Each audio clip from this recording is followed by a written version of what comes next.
बिस्मिल्लाहिर्रहमानिर्रहीम। अस्सलाम वालेकुम नाज़रीन। उम्मीद है आप सब खैरियत से होंगे। अल्लाह ताला आप सबको अपने हिफ्ज़ मान में रखे। आज का मेरा बहुत ही प्यारा टॉपिक है और वो है ज़िंदगी की मुश्किलें, मुसीबतें और नाकामियाँ, परेशानियाँ। वो कैसे दूर हों? और अगर आती हैं, हर शख्स की ज़िंदगी में आती हैं, ज़रूर आती हैं। कोई भी इंसान जो दुनिया में आया है वो इन मुसीबतों, परेशानियों और तकलीफ़ों, दुखों के बगैर नहीं रहा।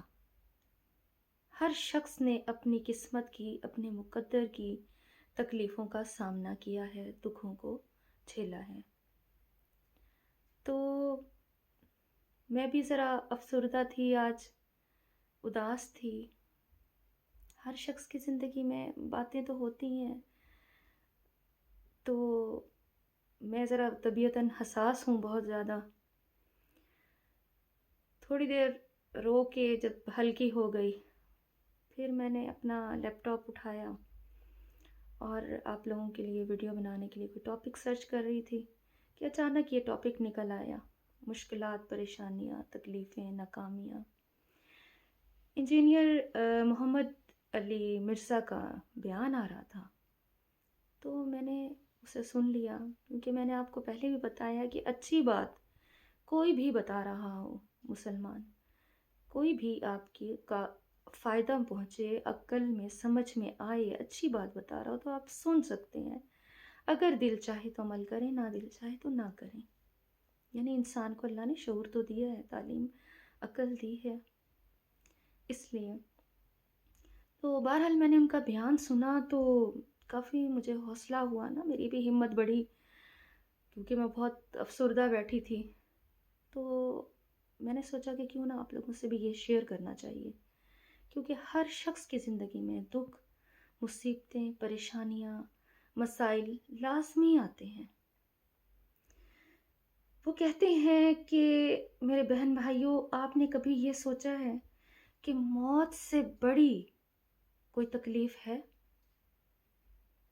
कि सब तकलीफ़ें एक तरफ, क्या मौत से बड़ी भी कोई तकलीफ़ है मेरे बहन भाइयों? ज़रा हम सोचें, गौर करें। नहीं है ना? तो मौत से पहले आने वाली जितनी भी तकलीफ़ें हैं, वो सब बहुत छोटी हैं। वो इतनी अहमियत नहीं रखती। वो मौत के सामने सब तकलीफ़ें बहुत छोटी हैं। और जिस तरह जैसे ही कोई आज़माइश और तकलीफ़, मुसीबत, परेशानी हमारी ज़िंदगी में आती है, उसी तरह वो चली भी जाती है।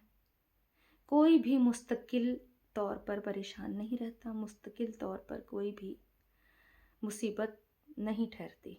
आखिर वो चली जाती है, जैसे आती है उसी तरह चली भी जाती है।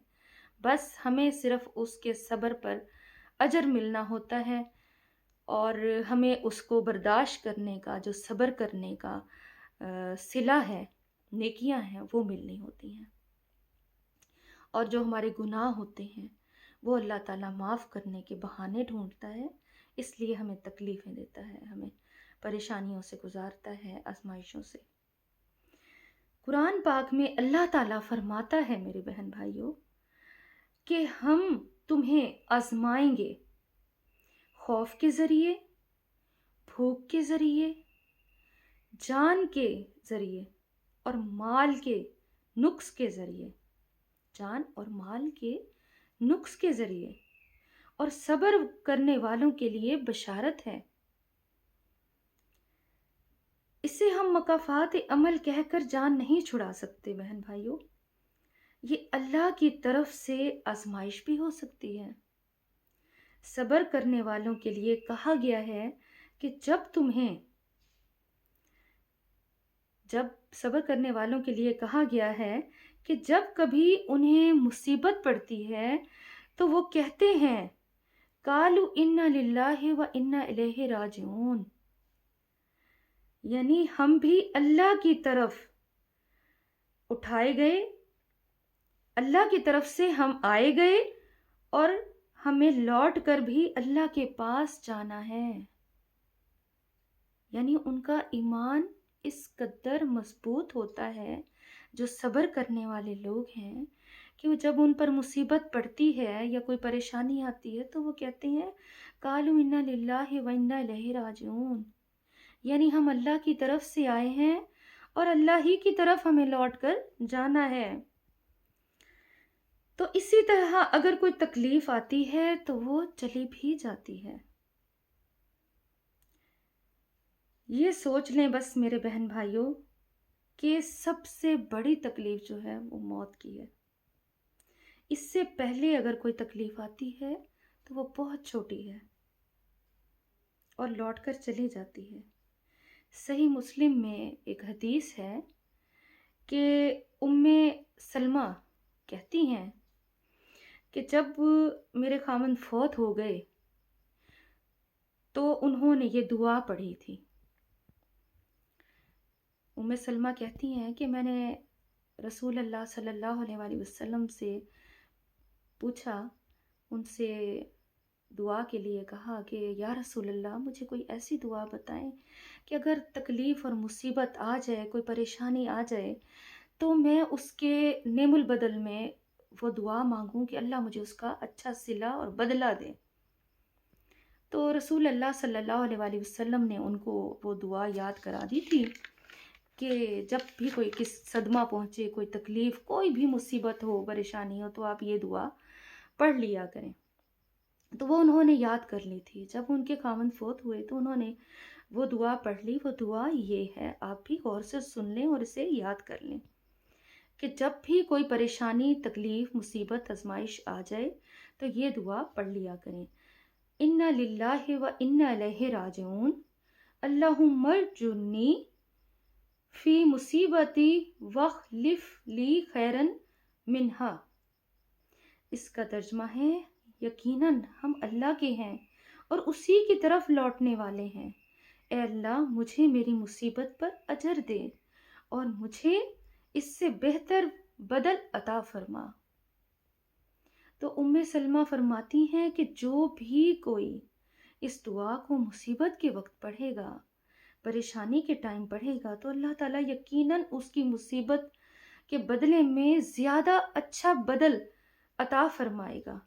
یعنی انہوں نے یہ آزمائی ہوئی ہے، کیونکہ جب وہ ان کے شوہر فوت ہو گئے تھے تو وہ یہ دعا کر کے کہنے لگیں کہ بھلا مجھے اب ویسا شوہر کب ملے گا اتنا اچھا اور نیک۔ تو پھر سنا ہے کہ اس زمانے کے جو بہت ہی مشہور اور نیک اور بڑے پہنچے ہوئے زبردست ہستی تھے تو انہوں نے اپنے رشتے کا پیغام بھیجا تھا ان کے لیے۔ تو اگر زندگی میں کوئی بھی میرے بہن بھائیوں چھوٹی موٹی تکلیف آ جائے، کوئی بھی پریشانی آ جائے، یہ دعا یاد کر لیں اور اسے پڑھ لیں، پھر اس کے کمال دیکھیں کہ ام سلمہ کی یہ بتائی ہوئی ہے اور صحیح مسلم میں اس کی باقاعدہ یہ دعا بھی ہے۔ تو یاد رکھیں کہ اللہ اپنے نیک بندوں کو اور اپنے پیاروں کو زیادہ آزماتا ہے۔ بس اللہ تعالیٰ سے دعا کرنی چاہیے کہ اللہ ہمیں اتنی آزمائش نہ دینا کہ ہم پورے نہ اتر سکیں، ہم پہ اپنا کرم کر دے دنیا میں بھی آخرت میں، اور بے حساب بخش دے۔ اور جو بھی اللہ تکلیف دیتا ہے نا، ایک پتھر بھی چبھ جاتا ہے نا اگر مسلمان کو، اس پر بھی اللہ نے اس کی نیکیاں لکھ دیتا ہے، اس کے گناہ معاف کر دیتا ہے۔ تو مصیبتوں پر صبر کریں۔ یہ دنیا آزمائش کی جگہ ہے، نیکیاں کمانے کی جگہ ہے۔ آخرت ایک دفعہ آخرت کی کامیابی مل جائے تو بس وہ ہمیشہ کی ہے، دائمی۔ اوکے جی، آج کی ویڈیو پسند آئی ہو تو بتائیے گا۔ اللہ حافظ۔